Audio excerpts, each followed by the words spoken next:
5 ஆண்டு காலமா திமுக எவ்வளவு சிறப்பா ஆட்சி நடத்திட்டு இருக்காங்க. நீங்க என்னங்க பாக்குற பக்கம்லாம் திமுக என்ன பண்ணுச்சு அப்படின்னு சொல்லியிருக்கீங்க. இது வரைக்கும் இந்திய வரலாற்றிலே இல்லாத அளவுக்கு மிகப்பெரிய சாதனைகள் எல்லாம் திமுக நம்ம தமிழ்நாட்டுல பண்ணியிருக்காங்க. இந்த 5 வருஷத்துல சொல்ல போனா என்னன்னு ஒண்ணு பாக்கலாம். இதுல இருக்கிறது ரொம்ப டாப்பானது என்ன அப்படின்னா, தமிழ்நாட்டுல இது வரைக்கும் யாருமே கேள்விப்படாத ஒரு விஷயத்த தமிழகத்துல இல்ல இந்தியாவில கிடையாதுங்க, உலகத்துக்கே யாரா இந்த தமிழ்நாட்டுக்காரங்க அப்படின்னு திருப்பி பார்க்க வச்ச ஒரு விஷயம் அப்படின்னு பாத்தீங்கன்னா மெத்தபெட்டமைன். அந்த மெத்தபெட்டமைன்ங்கிற பேரே யாருமே கேள்விப்பட்டது இல்லைங்க. ஆனா அத திமுகவோட அயலக அணியை சேர்ந்த ஜாபர் சாதிக் அப்படிங்கிறது கோதுமை மாவு, இந்த கேழ்வரகு மாவு இதுல எல்லாம் கலந்து ஃபாரின்லாம் எக்ஸ்போர்ட் பண்ணிருக்கிறாருங்க.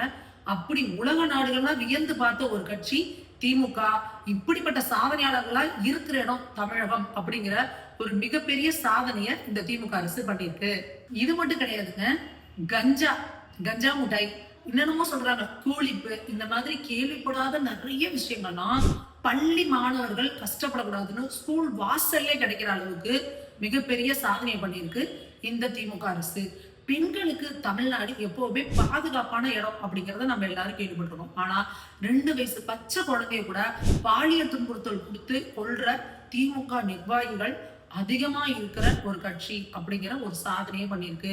அட குழந்தைகளை விடுங்க, பல்லு போன பாட்டி கூட தெருவுல போனா பயமா இருக்கு அப்படிங்கிற நிலைமையில 75 வயசு பாட்டி 80 வயசு பாட்டிக்கெல்லாம் பாலியல் துன்புறுத்தல் கொடுத்து கொலை நடக்கிற சாதனையும் இந்த திமுக அரசியல நடந்திருக்கு.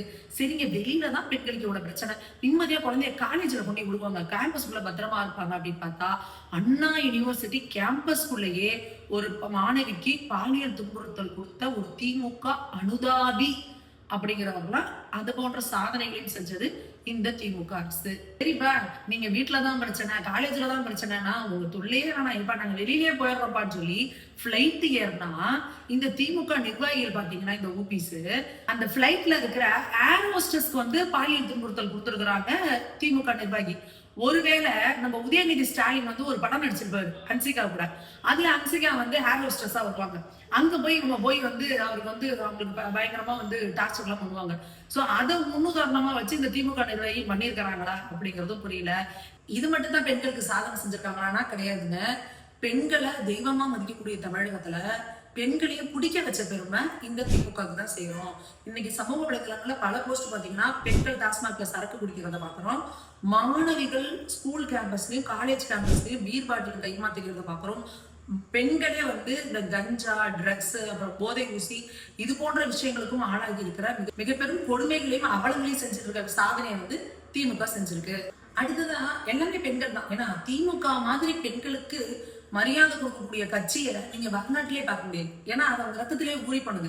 அவங்க தலைவர் கலைஞர் அவர்களே அப்படிதான் வழி வந்தவங்க அவங்க. அதனால திமுக இருக்கிறவங்க பெண்களை இழிவா பேசினது அப்படின்னு சொல்லி ஒரு எபிசோட் எடுத்தோம்னா அது 4 கணக்குல போய்கிட்டே இருக்கும். அதுல ஒரு சிலது குறிப்பிட்டு பாத்தீங்கன்னா இந்த பெண்களுக்கு மாசம் 1000 ரூபாய் கொடுக்கறதுதான் நீங்க பெருமையா சொல்லிக்கிட்டே இருக்கிறாங்க. அது துரைமுருகன் அவர்கள் எப்படி சொன்னார் அப்படின்னா, கல்லூரி மாணவிகளுக்கு ஒரு 1000 ரூபாய் கொடுக்குறாங்க. அவர் என்ன சொன்னாரு, உனக்கு 1000 ரூபாய், உங்க அம்மாவுக்கு ஒரு 1000 ரூபாய், நீங்க 2 பேரும் போனை ரீசார்ஜ் பண்ணி எவன்கிட்ட வேணா பேசலாம் அப்படின்னு சொல்லி நீங்க கொடுக்குற ஒரு 1000 ரூபாய்க்காக பெண்களை எந்த அளவுக்கு ஒரு கண்ணிய குறைவா இழிவுபடுத்துறீங்க அப்படிங்கிறத இந்த தமிழக மக்களே கடுப்பா பார்த்துக்கிட்டு இருந்தாங்க. அந்த சாதனையை செஞ்சது திமுக.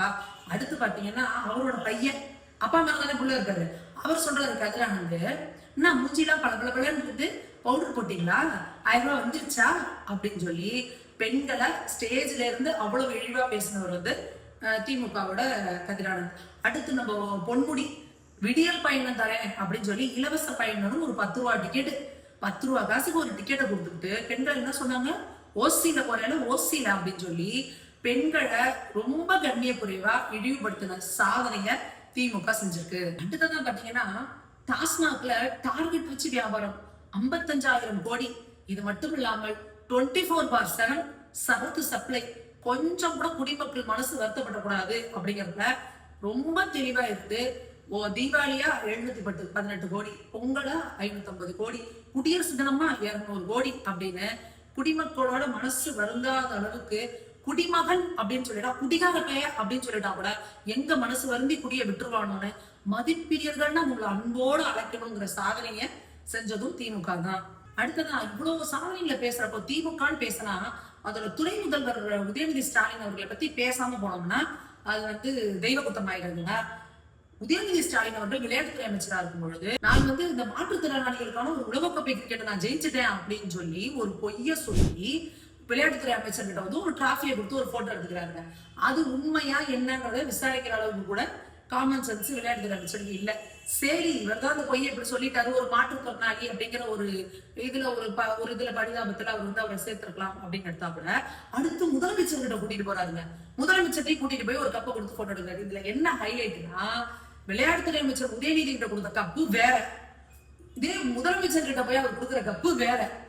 இந்த ஒரு காமன் சென்ஸ் கூட இல்லாம சோசியல் மீடியா முழுக்க ட்ரால் பண்ணி வச்சு செஞ்ச சாதனை அப்படிங்கிறது தான் உச்சபட்ச சாதனை துணை முதல்வர் அவர்களோடது.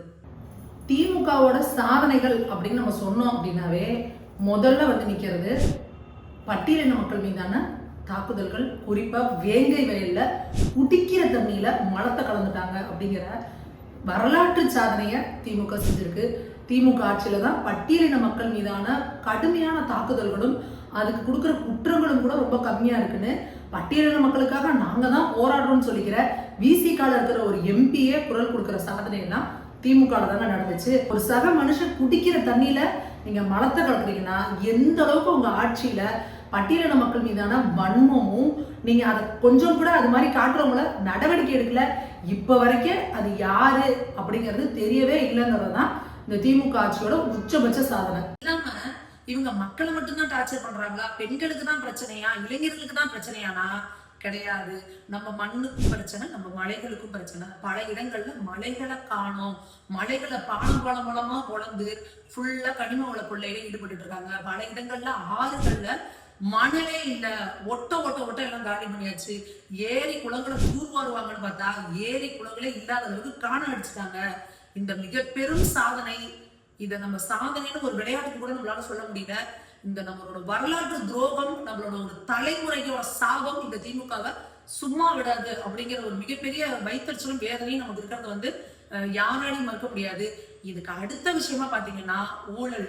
ஆமாங்க, திமுக அப்படின்னாலே லஞ்சம் ஊழல் அப்படிங்கிறது வந்து நம்ம எல்லாருக்கும் தெரியும். ஆனா இந்த முறை சொல்ல முடியாத அளவுக்கு ஒவ்வொரு அமைச்சரும் 60,000 கோடி, 65,000 கோடி, 70,000 கோடி, 80,000 கோடின்னு லட்சக்கணக்கான கோடிகள்ல ஊழல் பண்ணியிருக்கிறாங்க அப்படிங்கிறது அவங்களும் இப்ப வெளியே வந்திருக்கு. இப்ப இது எல்லாம் யாரோட காசு அப்படின்னு பாத்தீங்கன்னா நம்ம மக்களோட காசு அப்படிங்கிறதையும் நம்ம வந்து புரிஞ்சுக்கணும். இது போல பல்வேறு எண்ணற்ற சாதனைகளை மக்களுக்கு சோதனைகளாகவும் வேதனைகளாகவும் கொடுத்த திமுக திரும்ப ஆட்சிக்கு வருவோம், 200க்கு மேல ஜெயிப்போம் அப்படின்னு சொல்றாங்கன்னா அப்போ மக்களை எந்த அளவுக்கு அரசியல் தெரியாதவங்க முட்டாள்களா நினைச்சிட்டு இருக்காங்க அப்படிங்கிறதுக்கு இந்த 26 எலெக்ஷன்ல மக்கள் நிச்சயமா பதில் சொல்லுவாங்க. தொடர்ந்து அர்ஜுனாவுடன் இணைந்திருங்கள். நன்றி, வணக்கம்.